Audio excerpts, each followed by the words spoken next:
Thank you and welcome to the show this morning. This morning I have Mr. Jeff Shicks, who is Executive Director of Nashville's Division of Youth for Christ. Alongside having history in corrections, in the military, and being ordained, Mr. Jeff Shicks works in Metro Nashville Public Schools, mentoring youth. And so, Mr. Shicks, I want to say thank you for joining me this morning, and thank you for allowing me to hear your perspective. I really appreciate it. It's a pleasure. It's so cool to meet you in person. Thank you. And so I want to start off with your background in education. Kind of tell me where you started from.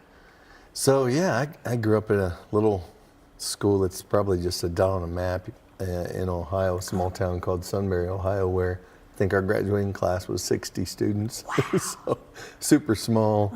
Grew up at a small church where people in the community of the church built the church. So pretty cool too. And my mom and dad were Sunday school teachers, so just grew up around church and just loving on people and on a farm. So I grew up on a farm. So. Yeah. And so, man, with an adolescence like that, I know it doesn't seem like there was too much going on your farm in Ohio. And so, tell me about your later adolescence. How did you begin to know what you really wanted to do in life? How you wanted to impact people? Well, you know, I had a pretty strict dad that believed that the best way for a young man to be successful was through either the handle of a shovel or doing something, feeding animals. So I had a lot of chores in school growing up, and spent my time milking cows before I went to high school each day. So I'd milk cows on Mr. Hall's farm and then go to school for the day. And so I grew up with the values of hard work and diligence in working on your education, but also working on encouraging other people alongside you and doing a job together was valuable. And so because of that, it just instilled in me the desire to work hard to get what I needed to get. In a small community that you don't always see that necessarily, but it was a community where if somebody was walking on the side of the road and you saw somebody walking, you were driving, you stopped by to see if they needed a ride. And so it was that kind of community where small. Neighbors helping neighbors. So yeah. And so from this upbringing in Ohio, where did you go from there? Did you start your career in Ohio, or did you move? Did you start your family first? Yeah, so I had several jobs during high school, one being at the farm, but met my high school sweetheart, Miss Susie, in our sophomore year of high school at a roller skating rink. That was a thing to do on the weekend. You went roller skating. Man. So we hung out at the roller skating rink, and we started dating our sophomore year of high school, and she lived about an hour away from me in Gahanna. I grew up in Sunbury, and so it was a travel back and forth relationship for a few years, but we got married right out of high school, and we started our first ministry in a small church, Sunbury Christian Church in Ohio, and we didn't know what we were doing. We just started loving on kids. And through that first 12 years of ministry, we just come alongside kids, and we always had kids in our home. We didn't have our own kids for a couple of years, but we had these kids that wanted to hang out, middle school and high school kids. And we went through some traumatic events. We had one young boy that accidentally got shot in the head, and we thought we were going to lose him. He survived, and through rehab made it, was able to walk and talk again. But that was a big shake for a young couple for their first 5 years in ministry, and witnessing that and walking through that with the family and stuff, and bringing people together to pray for this young man.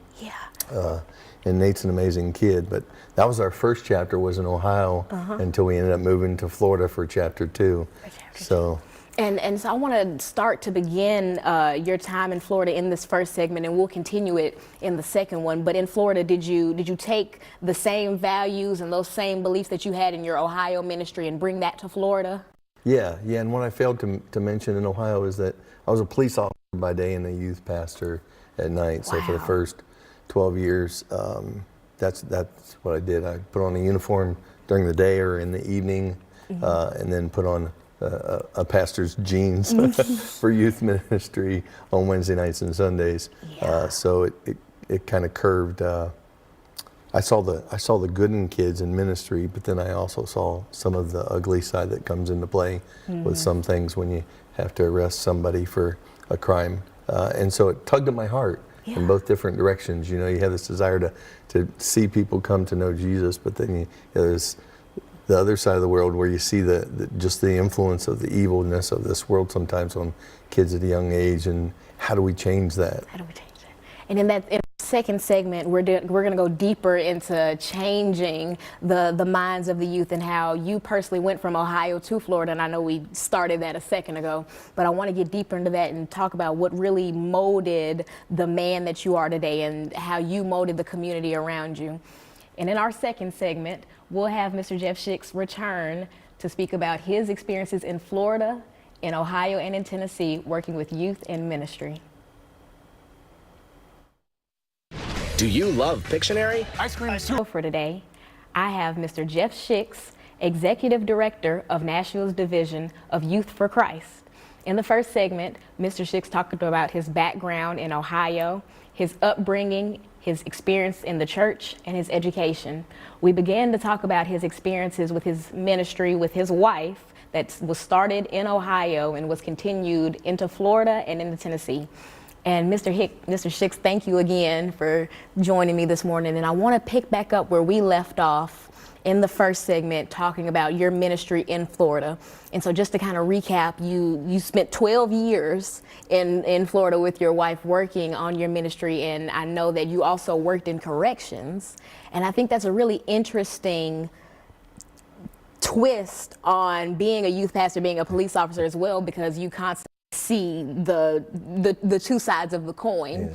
And so I want to talk a little bit about how your background in corrections influenced kind of your behavior as a youth pastor, or your background in ministry, and how that influenced your work by day.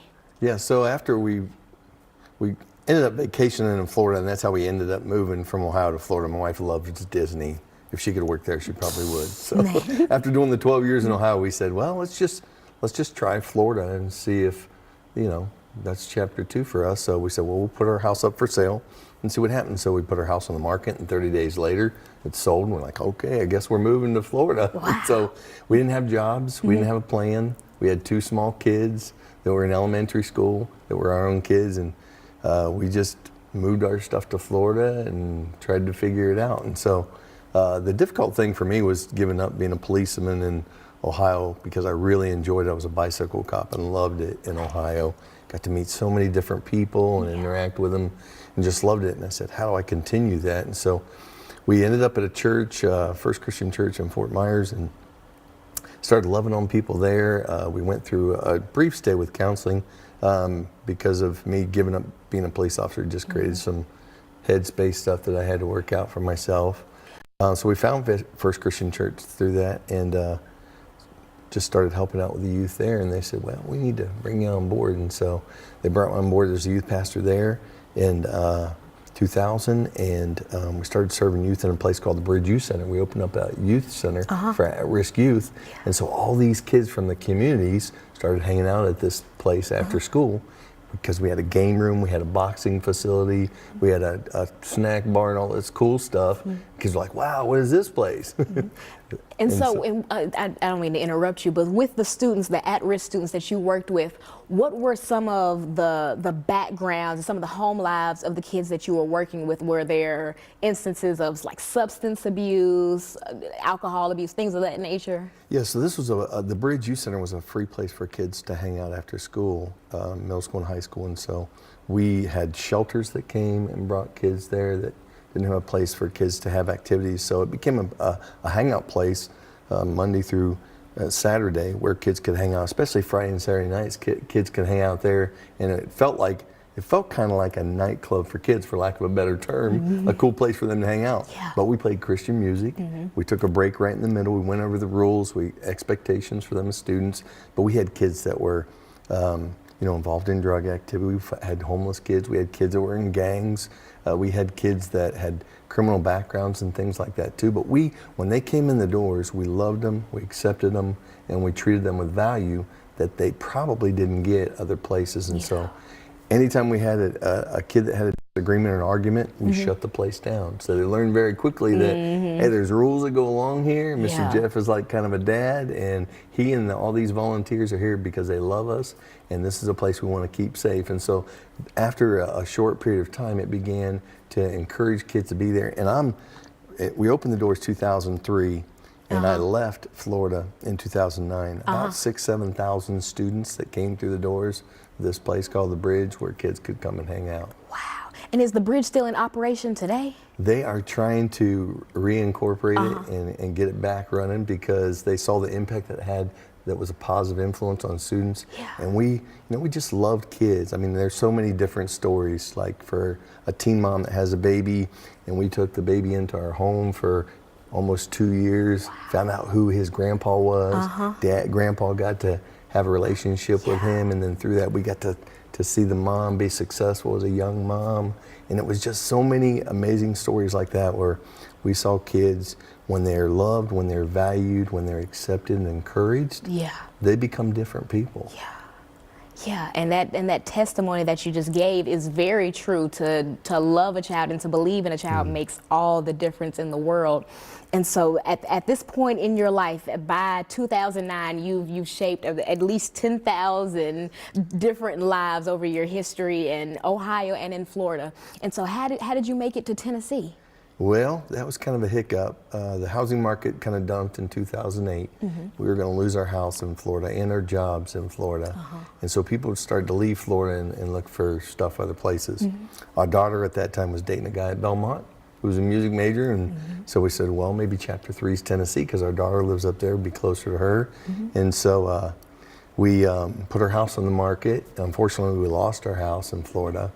So we were kind of homeless there for a short stay, trying to move from Florida to Tennessee, but applied for a job at Youth for Christ. Didn't even know what it was. I'd been to a Billy Graham crusade years ago in the 1970s, but didn't know that that was connected to Youth for Christ until I applied for the job with Nashville Youth for Christ. And they said, well, you got to raise half your support. I met with a few people, and a guy wrote about a $15,000 check from our church and said, I believe in you and doing ministry, Jeff. Go do it in Tennessee. And so that's how we ended up in Tennessee. Wow, and what a way to end up here. And in our third segment, I want to get into your history with Billy Graham, as well as what is Youth for Christ. I want to talk to our viewers and to you about what we can do as a community to support you. And in our final segment, Mr. Jeff Shicks will have us learn about Youth for Christ, the Nashville Division, and more. Don't forget to call your mom. Mom! You two have a lot in common. Her mom was a drunk. Mom! You lost your apartment? Disasters require rent every month. Mom! What if I were to meet someone, maybe a young guy who wants a family? You have a family. That doesn't mean I can't try for a better one. Mom? Mom? I am your mother. Show a little respect. Oh, please. We're way past that. Mom! Watch weekdays at 4:30 on CW Nashville. Who's top dog on Modern Family? Where's my good girl? Stella! Is good. You have to stop calling her. I don't coddle her. Is bad. Are you saying that Stella is stupid? Are you covering her ears? Is wild. Modern. And welcome to the final segment of the show for today. My name is Alana McLaughlin, and you are watching Perspectives. This morning I have Mr. Jeff Shicks, who is Executive Director of the Nashville Division of Youth for Christ. And in the first two segments, I spoke with Mr. Shicks about his background in Florida, in Ohio, his various ministries, his work in corrections. And so finally, in this last segment, I want to kind of tie everything up and end off with ways that the community can support you in your endeavors. And so in that second segment, we left off speaking about your transition from Florida to Tennessee and your inspiration from Mr. Billy Graham. And I wanted to kind of explain to viewers who is Billy Graham? What was he doing? What's kind of like a short explanation of him? Yeah, so Youth for Christ started in the 1940s. Dr. Billy Graham was the first full-time staff person of Youth for Christ. And from the assemblies that he did all over the world, they started having these different ministry models: campus life, city life, parent life, JJM, and Deaf Teen Quest too. And we have several of those ministry models in our Youth for Christ. But the Jesus movement in the 1970s was a big impact. You had people coming back from wars, and you had, that had just happened through the 40s and 50s and into the 60s. And then in the 60s, you start taking the Bible out of schools, which creates another hiccup. And then in the 70s, you have what they called, you know, the hippie movement, where you've got these people that are kind of free-spirited, that didn't want to be conformed to a church and didn't want to conform to society or the government. Yeah. They just kind of wanted to do their own thing. But what happened was you had people that were still starving for relationship, and they didn't know what was missing. Yeah. Whether it was through drugs or a needle or through money or whatever it was they were a part of, they found there was something missing in their life. Yeah. And that missing link was relationship with Jesus Christ. And so Billy just kind of took the reins along with numerous volunteers and staff, and they started opening chapters all over the globe to where now you can go to any major country across the globe and there's a Youth for Christ chapter there. You can go to Africa, you can go to India. Ukraine has been rescuing families from the war that's been going on there. There's so many different chapters across the globe that have Youth for Christ that are about finding lost people, rescuing them from whatever they're lost from. Most importantly, we know that they're lost from Christ, and that's where we make the connection with them. But that's what Youth for Christ is. And throughout the United States, they have about 120 chapters across the United States that are there. And we're the only chapter currently in the state of Tennessee. Wow. Here in Nashville. Yeah. How awesome. And so we have 4 ministry models. Campus Life is in schools. Parent Life reaches out to teen moms and dads. JJM, which is Juvenile Justice Ministry, which is in prisons. And then City Life is in communities and community centers across the area too. And what are some of the services that your different programs offer? Like what does Campus Life do, you know, Parent Life? Yeah, Campus Life is usually a before or after school, or even during the school, where we go in and just try and encourage students, first of all, to be better students. Yeah. We know that there's a lot of challenges for students nowadays that have so much information that's being thrown at them. We also realize that a lot of students today don't come from a whole family. There's a lot of broken families where it's mom trying to raise a few kids, or a grandparent even trying to raise a few kids, or a kid that's in foster care, or even homeless kids. And so coming alongside those students, trying to encourage them and love them just to do today. And maybe they didn't eat something, and so we always take in snacks with us. We're at a lot of different schools. One of the schools I love going to is Johnson Alternative, where we get to just hang out with some students for the day that have been placed in a different school because of whatever issues there. It might be behavior, it might be something different. But we just try and encourage them to act like kids, to have a little bit of fun, to eat a little food together, and then to challenge them with a few questions about life and how we become better at life. Yeah. And I learn so much from students every day. I'm a life learner. And so I just love being an encouragement to them, but them encouraging me too, to just do better. Yeah. And your other divisions I'm so interested in, like Parent Life. Tell me about that. Yeah, so that's one of our most successful ministries, and that's one of the ones that continued through the COVID pandemic, where, you know, you have these young people, middle school or high school, that find themselves in a situation where they're sexually active. They find themselves with them, maybe they made a mistake, they've had an abortion, or they're pregnant. And how do they do that? A lot of times the parents may not accept that. And so we try and walk alongside them, help them get the prenatal care that they need, maybe classes from the health department, maybe a free ultrasound. But then we walk through them on a weekly basis in classes of encouragement, helping them with diapers and wipes and formula and car seats and the things that they need to be successful as a parent, but also as a student too, to keep them in school, because we realize usually when they get in that situation, oftentimes they end up dropping out of school. Yeah. And so that's our Parent Life ministry. And lastly, so I don't focus too much on your ministries, but I want to highlight your juvenile justice ministry, and I want to kind of add, what is that? What does that look like? Yeah, so we step inside to detention facilities where we, again, try and encourage students that find themselves in a situation. The pandemic was a challenge to do that, because oftentimes we weren't able to get into those places. But they've opened the doors back up for us to be in those places with girls and boys in both the girls' pods and boys' pods. And again, weekly classes to encourage them, to help them learn maybe some character challenges of how to do differently when they get out. And then when they get out, to contact us to help them. Maybe it's expungement of records, or maybe it's connecting with an opportunity to have clothes to wear for an interview, how to structure a job interview, what to say, what not to say, helping them get to and from those job interviews too, and helping them become successful citizens too. That's really where we find the most joys, is a relationship that starts on day one and continues until they no longer want it, really. Yeah, So. and man, that is amazing.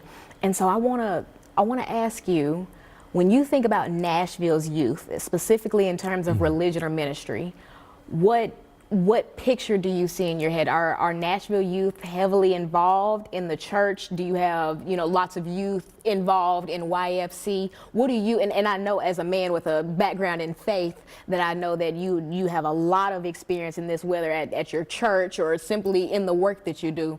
And so what are the youth doing? Yeah, we've seen a growth at the church I attend, Lakeshore Christian Church in Antioch. We've seen a large growth. I think that's partly because of their involvement in the community surrounding it. They're very involved in projects that include all people and trying to take good care of the community. One of the things that I think is missing for us as church people, is, myself included, is sometimes we become finger pointers. Yeah. Where we see people for what they're doing wrong instead of what they're doing right.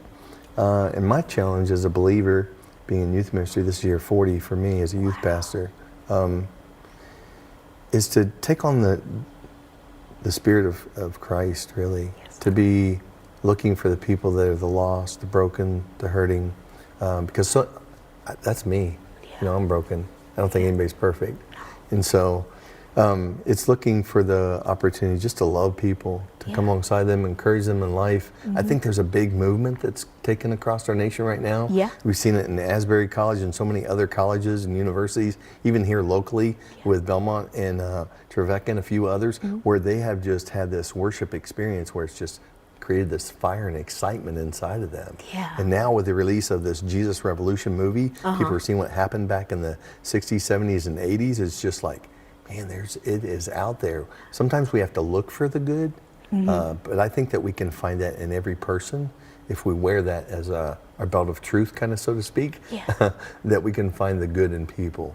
And I like that. And so would you say that currently in our society, there's a Christian revival kind of going on amongst youth? Does it seem to be kind of like the Jesus movement from the 60s? Does it give that same air of excitement again? It does. It really brings like a renewed sense of new beginnings to even being in ministry. I think at my level where I'm at in year 40, there's almost a tendency to try to retire. Yeah. And I'm not ready to do that. Yeah, no. I'm really excited about what's taking place in our young people. I'm also concerned with what's taking place in some of our communities and stuff with gang activity and shootings and violence and things like that. But the way that we change that really is through involvement in love in those communities. Getting in those communities, whether it's passing out a popsicle or it's having a conversation with a kid or face painting or whatever it is. Yeah. But it starts there on the grass with a conversation, finding out a little bit about their story, sharing a little bit about my story, and then connecting it to God's story. Connecting it to God's story. What a beautiful way to end off. And you've actually answered my final question. I was going to ask, how should the community get involved? What should we do? And to know that involvement and that love and that actual caring of one another is the foundation that we need to succeed. Knowing that brings me lots of joy, because those are some of the simplest things that you can give to another person. And Mr. Jeff, I just want to thank you again for sharing your time and your experiences with me. I cannot express how grateful I am. So thank you for that. And to viewers, thank you again for tuning in to Perspectives, and thank you for allowing me the space to share a different perspective and to offer a different outlook on life.